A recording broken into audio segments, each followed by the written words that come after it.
it chapter by chapter, one bite at a time. So many adventures and mountains we can climb. Take it word for word, line by line, one bite at a time.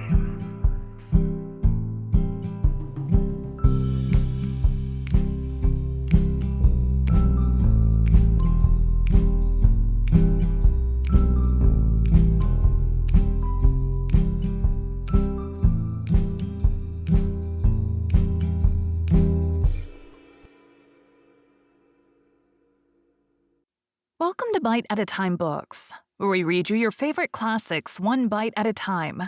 My name is Bree Carlile, and I love to read, and wanted to share my passion with listeners like you. If you want to know what's coming next and vote on upcoming books, sign up for our newsletter at biteatatimebooks.com. You'll also find our new t-shirts in the shop, including podcast shirts and quote shirts from your favorite classic novels. Be sure to follow my show on your favorite podcast platform so you get all the new episodes.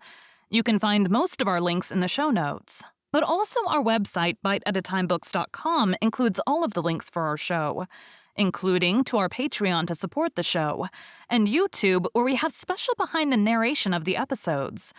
We're part of the Bite at a Time Books Productions Network. If you'd also like to hear what inspired your favorite classic authors to write their novels, and what was going on in the world at the time, check out the Bite at a Time Books Behind the Story podcast, wherever you listen to podcasts. Please note, while we try to keep the text as close to the original as possible, some words have been changed to honor the marginalized communities who've identified the words as harmful, and to stay in alignment with Bite at a Time Books' brand values.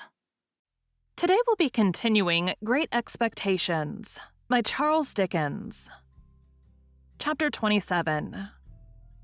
My dear Mr. Pip, I write this by request of Mr. Gargery for to let you know that he's going to London in company with Mr. Wopsle, and would be glad, if agreeable, to be allowed to see you.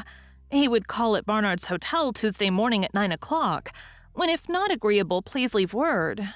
Your poor sister is much the same as when you left. We talk of you in the kitchen every night and wonder what you're saying and doing. If now considered in the light of a liberty, excuse it for the love of poor old days. No more, dear Mr. Pip, from your ever obliged and affectionate servant, Biddy. P.S. He wishes me most particular to write what larks. He says you will understand. I hope and do not doubt it will be agreeable to see him, even though a gentleman, for you had ever a good heart, and he is a worthy man. I have read him all, excepting only the last little sentence, and he wishes me most particular to write again what larks. I received this letter by the post on Monday morning, and therefore its appointment was for next day. Let me confess exactly what feelings I looked forward to Joe's coming. Not with pleasure, though I was bound to him by so many ties. No, with considerable disturbance, some mortification, and a keen sense of incongruity. If I could have kept him away by paying money, I certainly would have paid money.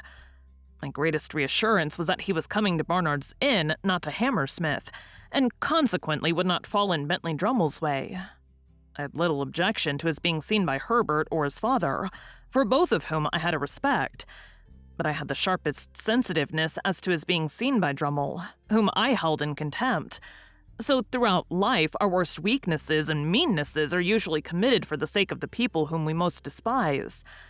I'd begun to be always decorating the chambers in some quite unnecessary and inappropriate way or other, and very expensive those wrestles with Barnard proved to be. By this time, the rooms were vastly different from what I had found them, and I enjoyed the honor of occupying a few prominent pages in the books of a neighboring upholsterer. I had got on so fast of late that I had even started a boy in boots, top boots, in bondage and slavery, to whom I might have been said to pass my days. For after I had made the monster, out of the refuse of my washerwoman's family, and had clothed him with a blue coat, canary waistcoat, white cravat, creamy breeches, and the boots already mentioned, I had to find him a little to do and a great deal to eat, and with both of those horrible requirements he haunted my existence. This avenging phantom was ordered to be on duty at 8 on Tuesday morning in the hall. It was 2 feet square, as charged for floor cloth, and Herbert suggested certain things for breakfast that he thought Joe would like. While I felt sincerely obliged to him for being so interested and considerate, I had an odd, half-provoked sense of suspicion upon me that if Joe had been coming to see him, he wouldn't have been quite so brisk about it. However, I came into town on the Monday night to be ready for Joe, and I got up early in the morning and caused the sitting room and breakfast table to assume their most splendid appearance. Unfortunately, the morning was drizzly, and an angel could not have concealed the fact that Bernard was shedding sooty tears outside the window like some weak giant of a sweep. As the time approached, I should have liked to run away, but the Avenger, pursuant to orders, was in the hall, and presently I heard Joe on the staircase. I knew it was Joe by his clumsy manner of coming upstairs, his state boots being always too big for him, and by the time it took him to read the names on the other floors in the course of his ascent, when at last he stopped outside our door, I could hear his finger tracing over the painted letters of my name, and I afterwards distinctly heard him breathing in at the keyhole. Finally, he gave a faint single rap, and Pepper, such was the compromising name of the avenging boy, announced, Mr. Gargery. I thought he never would have done wiping his feet, and that I must have gone out to lift him off the mat, but at last he came in. Joe? How are you, Joe? Pip? How air you, Pip? With his good honest face all glowing and shining, and his hat put down on the floor between us, he caught both my hands and worked them straight up and down as if I'd been the last patented pump. I'm glad to see you, Joe. Give me your hat. But Joe, taking it up carefully with both hands, like a bird's nest with eggs in it, wouldn't hear of parting with that piece of property, and persisted in standing talking over it in a most uncomfortable way. Which you have that growed, said Joe, and that swelled and that gentlefolked. Joe considered a little before he discovered this word. As to be sure you are a honor to your king and country. And you, Joe, look wonderfully well. Thank God, said Joe. I'm eckervil to most, and your sister, she's no worse than she were, and Biddy, she's ever right and ready, and all friends is no backard her, if no forward her. Captain Wopsle, he has had a drop. All this time, still with both hands taking great care of the bird's nest, Joe was rolling his eyes round and round the room and round the flowered pattern of my dressing gown. Had a drop, Joe? Why, yes, said Joe, lowering his voice. He's left the church and went into the play acting, which the play acting have likewise brought him to London along with me, and his wish were, said Joe, getting the bird's nest under his left arm for the moment, and groping it in for an egg with his right. If no offense, as I would, and you that.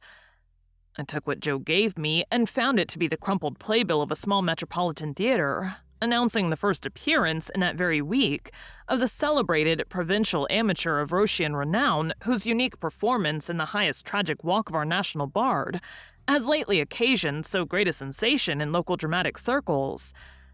Were you at his performance, Joe? I inquired. I were, said Joe with emphasis and solemnity. Was there a great sensation? Why, said Joe. Yes, there certainly were a peck of orange peel particular when he see the ghost, though I put it to yourself, sir, whether it were calculated to keep a man up to his work with a good heart, to be continually cutting in betwixt him and the ghost with amen. A man may have had a misfortune and been in the church, said Joe, lowering his voice to an argumentative and feeling tone, but that is no reason why you should put him out at such a time. Which I mean to say, if the ghost of a man's own father cannot be allowed to claim his attention, what can, sir? Still more when his mourning at is unfortunately made so small as that the weight of the black feathers brings it off. Try to keep it on how you may. A ghost-seeing effect in Joe's own countenance informed me that Herbert had entered the room, so I presented Joe to Herbert, who held out his hand. But Joe backed from it and held on by the bird's nest. Your servant, sir, said Joe, which I hope is you and Pip. Here his eye fell on the Avenger, who was putting some toast on the table, and so plainly denoted an intention to make that young gentleman one of the family, that I frowned it down and confused him more. I mean to say, you two gentlemen, which I hope as you get your oaths in this close spot, For the present may be a very good inn according to London opinions," said Joe confidentially, "and I believe its character do stand it. But I wouldn't keep a pig in it myself, not in the case that I wished him to fatten wholesome and to eat with a meller flavor on him." Having borne this flattering testimony to the merits of our dwelling place, and having incidentally shown this tendency to call me Sir, Joe, being invited to sit down to table, looked all round the room for a suitable spot on which to deposit his hat, as if it were only on some very few rare substances in nature that it could find a resting place, and ultimately stood it on an extreme corner of the chimney-piece from which it ever afterwards fell off at intervals. "Do you take tea or coffee, Mr. Gargery?" asked Herbert, who always presided of a morning. "Thank ye, sir," said Joe, stiff from head to foot. "I'll take whichever is most agreeable to yourself." "What do you say to coffee?" "Thank ye, sir," returned Joe, evidently dispirited by the proposal. "Since you are so kind as to make choice of coffee, I will not run contrary to your own opinions. But don't you never find it a little eating?" "Say tea, then," said Herbert, pouring it out.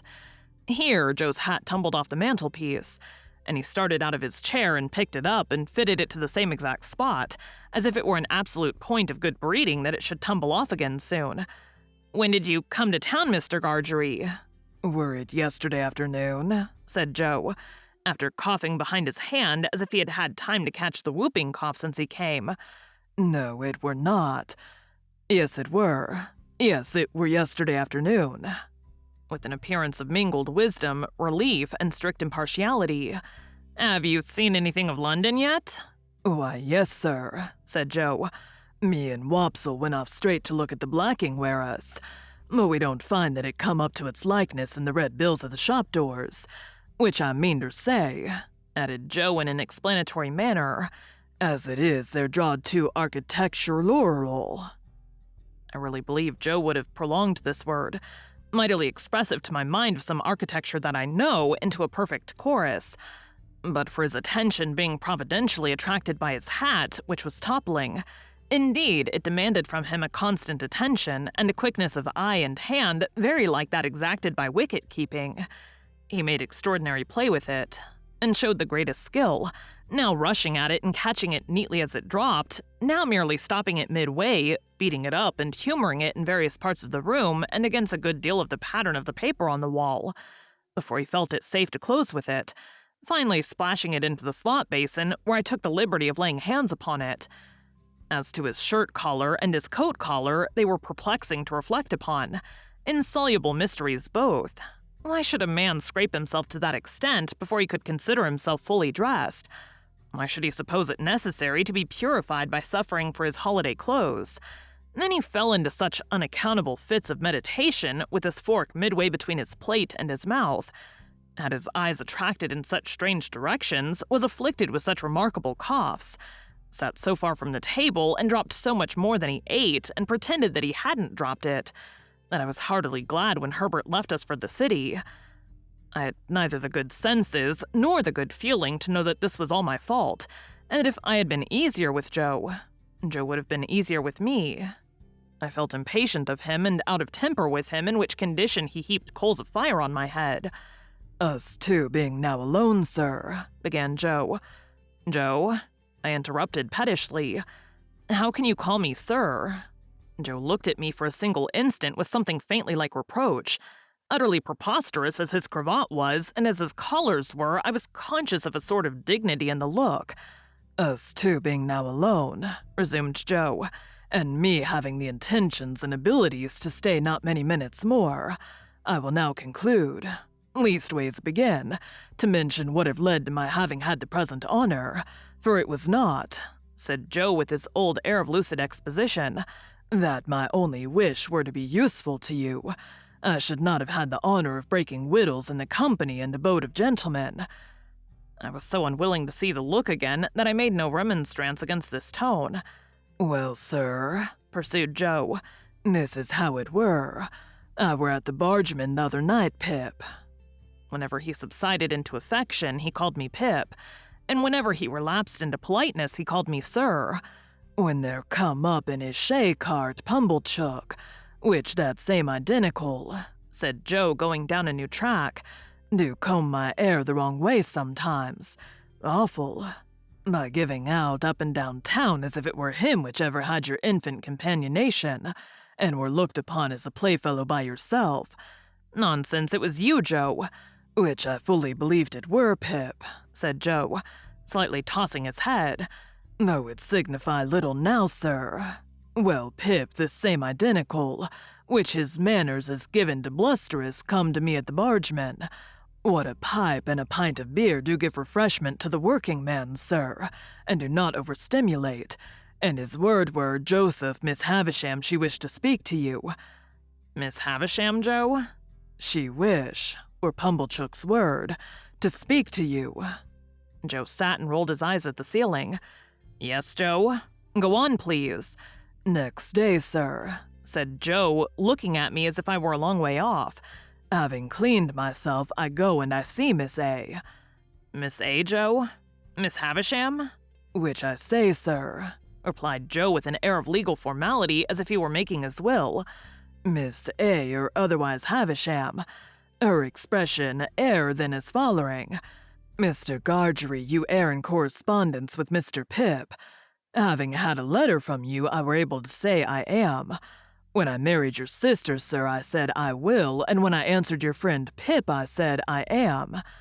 Would you tell him then, said she, that which Estella's come home and would be glad to see him? I felt my face fire up as I looked at Joe. I hope one remote cause of its firing may have been my consciousness, that if I had known his errand, I should have given him more encouragement. Biddy, pursued Joe, when I got home, and asked her fur to write the message to you, a little hung back. Biddy says I know he'll be very glad to have it by word of mouth. It is holiday time, you want to see him, go.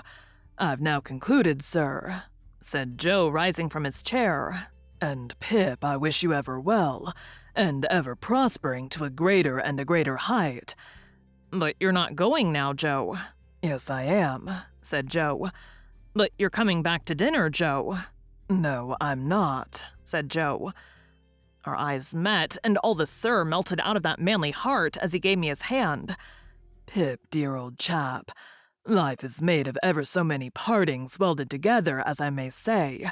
And one man's a blacksmith, and one's a whitesmith, and one's a goldsmith, and one's a coppersmith. Divisions among such must come, and must be met as they come. If there's been any fault at all today, it's mine. You and me is not two figures to be together in London, nor yet anywheres else but what is private and beknown and understood among friends. It ain't that I'm proud, but that I want to be right, as you shall never see me no more in these clothes. I'm wrong in these clothes. I'm wrong out of the forge, the kitchen, or off the meshes. You won't find half so much fault in me if you think of me in my forge dress, with my hammer in my hand, or even my pipe. You won't find half so much fault in me if, supposing as you should ever wish to see me, you come and put your head in at the forge window and see Joe the blacksmith, there at the old anvil and the old burnt apron sticking to the old work. I'm awful dull, but I hope I've beat out something nigh the rights of this at last. And so God bless you, dear old Pip. Old chap, God bless you. I had not been mistaken in my fancy that there was a simple dignity in him. The fashion of his dress could no more come in its way when he spoke these words than it could come in its way in heaven. He touched me gently on the forehead and went out. As soon as I could recover myself sufficiently, I hurried out after him and looked for him in the neighboring streets, but he was gone. Thank you for joining Bite at a Time Books today, while we read a bite of one of your favorite classics. Again, my name is Bree Carlile, and I hope you come back tomorrow for the next bite of Great Expectations. Don't forget to sign up for our newsletter at biteatatimebooks.com and check out the shop.